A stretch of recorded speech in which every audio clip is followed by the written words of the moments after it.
پیش خدمت ہے افسانوں کا مجموعہ وہ فسانے تیرے، تحریر اور آواز روحی فرخ۔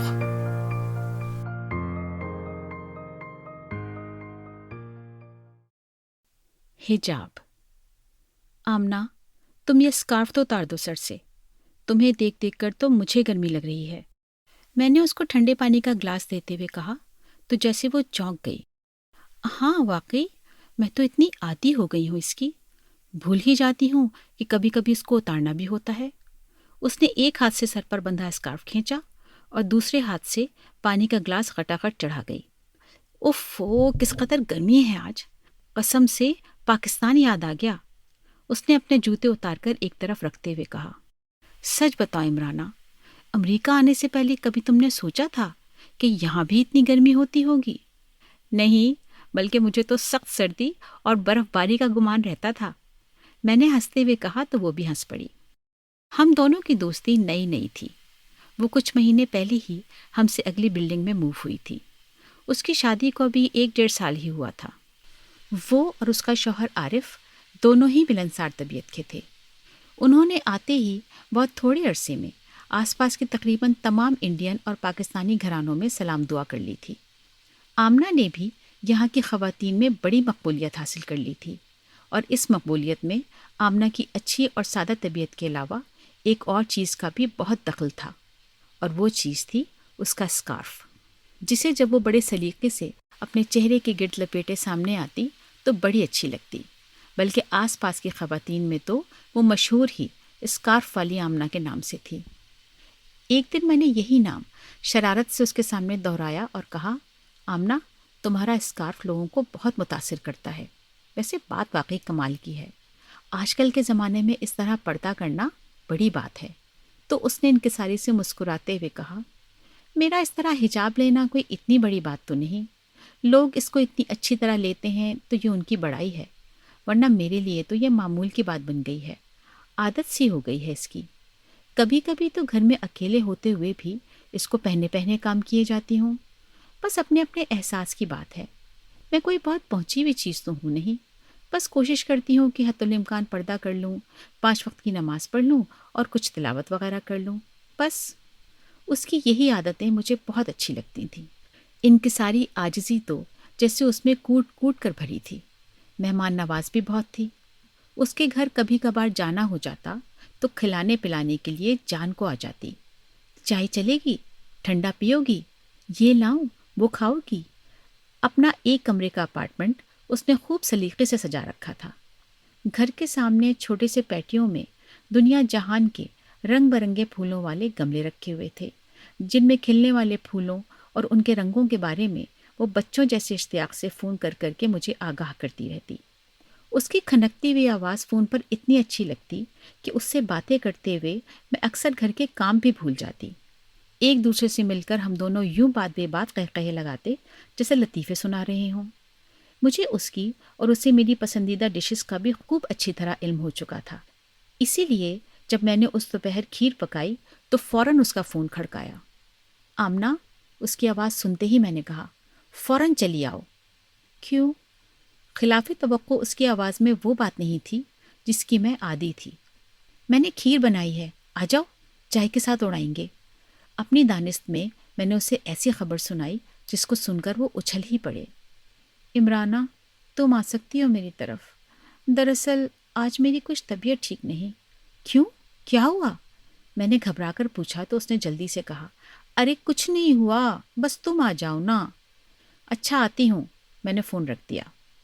اس کے ساتھ چائے پیتے ہوئے بھی مجھے کئی بار اس کے خلاف معمول خاموشی اور اداسی کا احساس ہوا۔ آخر مجھ سے رہا نہیں گیا۔ اس کا ہاتھ اپنے ہاتھ میں لیتے ہوئے میں نے پوچھا، کیا ہوا آمنہ؟ مجھے بتاؤ۔ کچھ نہیں۔ اس کی آنکھیں گیلی گیلی سی ہونے لگیں، جسے چھپانے کے لیے اس نے جلدی جلدی پلکیں جھپکائیں اور میری طرف دیکھ کر بولی، تم نے چائے چھوڑ دی، اچھی نہیں بنی نا؟ بکو مت، سیدھے طرح میری بات کا جواب دو۔ کیا ہوا ہے تمہیں؟ اب کہ میں نے ذرا سخت لہجے میں کہا تو اداسی سے مسکرا کر اس نے میری طرف دیکھا۔ ایک تو تم سے کچھ چھپایا بھی تو نہیں جا سکتا، جونک کی طرح چمٹ جاتی ہو۔ ہاں تو بتاتی کیوں نہیں؟ میں نے صوفے کا کشن اٹھا کر گود میں رکھتے ہوئے کہا، اب بولو بھی، کیا مصیبت ہے؟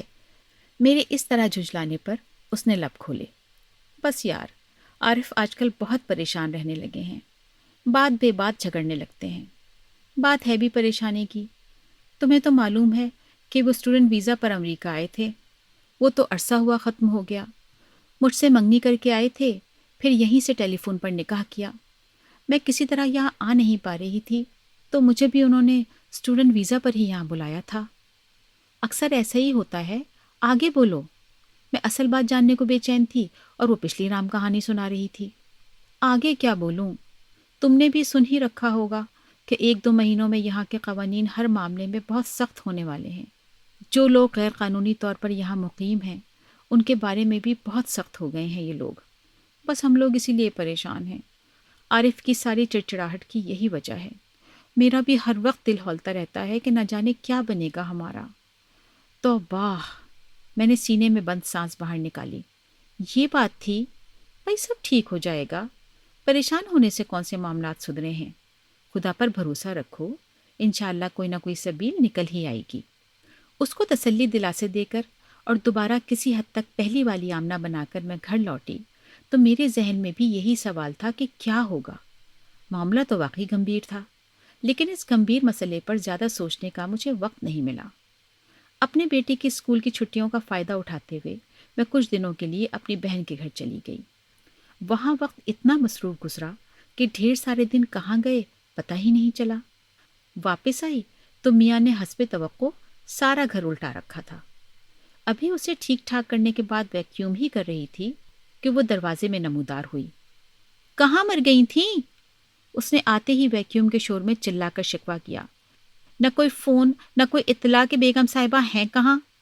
میں نے ویکیوم بند کر کے شرمندگی سے کہا۔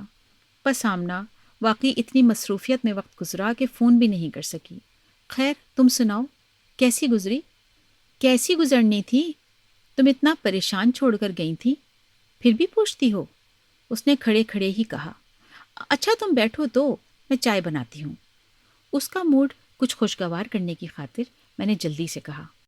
اوکے۔ اس نے حسب عادت جوتے اتار کر ایک طرف رکھے اور سر سے اسکارف کھینچ کر صوفے کی ہتھی پر رکھ دیا۔ پھر کیا ہوا تمہاری پریشانی کا؟ کوئی حل نکلا؟ چائے کا کپ اسے دیتے ہوئے میں نے پوچھا۔ تم نے کہا تھا نا کہ کوئی نہ کوئی سبیل نکل آئے گی۔ خود سے تو کوئی سبیل کیا نکلتی، میں نے نکال لی ہے۔ اس نے عجیب طرح سے ٹھہر ٹھہر کر کہا۔ میں منتظر ہی تھی کہ وہ اس بارے میں کچھ اور کہے گی، مگر جب وہ خاصی دیر تک خاموش چائے کے چھوٹے چھوٹے گھونٹ بھرتی رہی تو میں نے خود ہی کہا، مجھے بھی تو بتاؤ، کیا سوچا ہے تم نے؟ اس نے چائے کا کپ میز پر رکھا اور اپنے چہرے پر آتے بالوں کو سمیٹ کر پیچھے کرتے ہوئے بڑے عام سے لہجے میں بڑی آسانی سے کہہ دیا، میں عارف کی شادی کروا رہی ہوں، ایک گوری امریکن سے۔ پہلے کچھ لمحے تو میں نے یہی سمجھنے میں گزار دیے کہ کیا جو میں نے سنا ہے اس نے وہی کہا ہے۔ پھر بعد میں کچھ دیر یہی سمجھتی رہی کہ وہ مذاق کر رہی ہے، مگر نہیں، وہ بے حد سنجیدہ تھی۔ کیا کہا تم نے؟ میں نے پھر بھی اپنے آپ کو یقین دلانے کی خاطر اس کی زبان سے دوبارہ کہلوانا چاہا۔ ایک گوری ہے یہاں پر جو پیسے لے کر یہی کام کرتی ہے۔ وہ عارف سے پیپر میرج کرے گی، اس طرح عارف لیگل ہو جائیں گے۔ لیگل ہونے سے پہلے عارف جیل چلے جائیں گے، دوسری شادی کرنے کے جرم میں۔ مجھے اس پر سخت غصہ آ رہا تھا۔ اتنی بڑی بڑی باتیں کتنے آرام سے کر رہی تھی وہ۔ ان کی دوسری شادی نہیں ہوگی، پہلی ہوگی، اس لیے کہ پہلے وہ مجھے طلاق دے دیں گے۔ کیا بکواس کر رہی ہو؟ اپنے حواسوں میں ہو تم؟ اب مجھ سے برداشت نہ ہوا تو میں پھٹ پڑی۔ تم کیا کہہ رہی ہو؟ کیا کرنے جا رہی ہو؟ سمجھتی ہو اس کا مطلب؟ ہاں، سوچ سمجھ کر ہی کر رہی ہوں، اس کے علاوہ اور کوئی چارہ نہیں ہے عمرانہ۔ اس نے ہاتھوں کو آپس میں ملتے ہوئے دھیرے سے کہا۔ اور تمہارا کیا ہوگا؟ تم کیا کرو گی؟ کچھ نہیں، انتظار کروں گی اس وقت کا جب ہمارا مطلب پورا ہو جائے گا، پھر ہم دوبارہ شادی کر لیں گے۔ دوبارہ شادی کرنے سے پہلے حلالہ لازمی ہے۔ میں کوئی بہت پردہ دار قسم کی خاتون نہیں تھی، مگر اپنے مذہب کے بارے میں اتنی معلومات تو مجھے بھی تھی۔ ہاں تو کروں گی، حلالہ بھی کروں گی۔ اس نے بھی گویا تمام پہلو سوچ رکھے تھے۔ اور اس کے بعد عارف تمہیں قبول کر لیں گے؟ وہ عارف جو کسی دوسرے مرد کی ایک نظر بھی تم پر برداشت نہیں کر سکتے؟ میں نے الجھ کر کہا۔ کیوں نہیں کریں گے؟ ویسے بھی ہم کسی ایسے بھروسے کے آدمی سے بات کریں گے جو عارف کے اعتماد کو دھوکہ نہ دے اور دوسرے ہی صبح مجھے طلاق دے دے۔ وہ کچھ اس طرح بتا رہی تھی جیسے کسی پکنک یا پارٹی کا پروگرام بنا رہی ہو۔ تم حلالہ کا مطلب سمجھتی ہو نا؟ تمہیں اس شخص کی باقاعدہ اور عملاً بیوی بننا ہوگا جس سے تم شادی کرو گی۔ محض نام کی شادی کر لینے سے حلالہ نہیں ہو جاتا، میں نے ایک ایک لفظ پر زور دیتے ہوئے کہا۔ جانتی ہوں، اور تم کیا سمجھتی ہو میں یہ گوارا کر لوں گی اور اس کے بعد بھی میں عارف کے ساتھ زندگی گزار سکوں گی دوبارہ؟ نہیں عمرانہ، ایسا تو سوچا بھی نہیں جا سکتا۔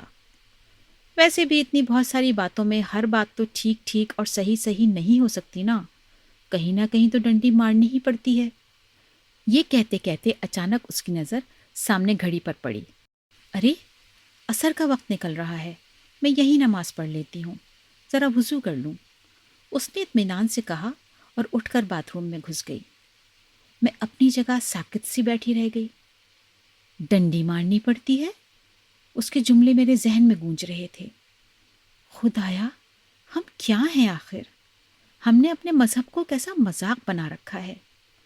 میں نے صوفے کی پشت سے ٹکتے ہوئے دکھ سے سوچا، جہاں جس طرح چاہتے ہیں اپنے مطلب کے لیے اس کو استعمال کرتے ہیں، اور جہاں کوئی مزاج کے خلاف پہلو نکلا جھٹ ڈنڈی مار گئے۔ اور یہ ڈنڈی مارنے کو ہمیں ہمارا خدا ہی ملتا ہے، جس سے ہم کہتے ہیں ہمارا کوئی پردہ نہیں، ہمارا کوئی راز اس سے پوشیدہ نہیں۔ بی بی، تم عارف کو دھوکہ نہیں دے سکتی، مگر اللہ کو دھوکہ دے سکتی ہو۔ تمہیں اللہ کے بندے کی بہت شرم ہے، لیکن اللہ سے کوئی حجاب نہیں۔ کھڑکی سے ہوا کا ہلکا سا جھونکا آیا اور اسی کے ساتھ اس کا صوفے پر رکھا حجاب اڑ کر نیچے فرش پر آ رہا۔